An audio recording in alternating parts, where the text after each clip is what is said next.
pansinin natin nila sa likod ng ating bahay. Kahit aking titibain na.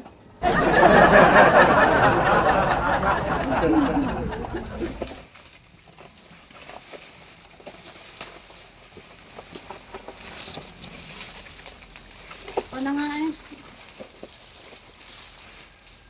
Nako, naunahan pa tayo ng ibon.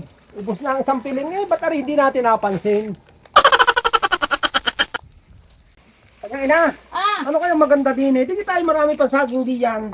Oo, napakarami doon sa kusina. Puro hinog na. Naku, mag-aabot-abot uli ang hinog eh, hindi naman natin kayang kainin. Eh, kung ipagbili na lang kaya natin. Maigi pa at maibili din natin pang ulam. Si Utoy, may luwas pala ngayon. Nasama yung pagluluwas ng prutas. Atay, pupuntahan ko sa inay. Ah,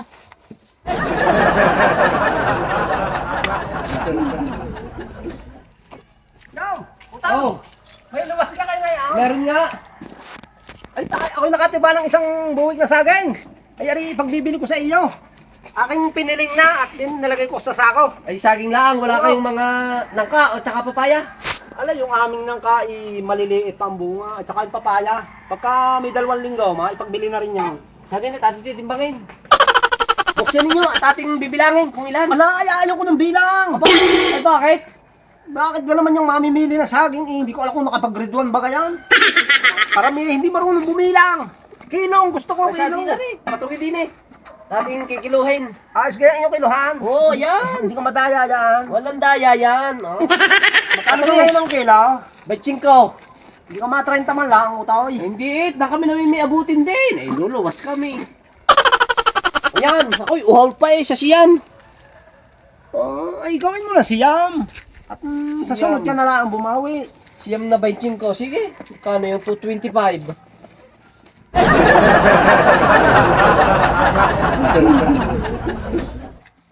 To, 20. Tawad na yung 5. So, sige. Ayun. Ayos. May pambili ng pang-ulam ang kanyang ina. Bibit-bitin na lang. Ang bigat nito ay isang buwig. Ha? Teka, at aking kakamatahin ng ayos. Ang bigat nito.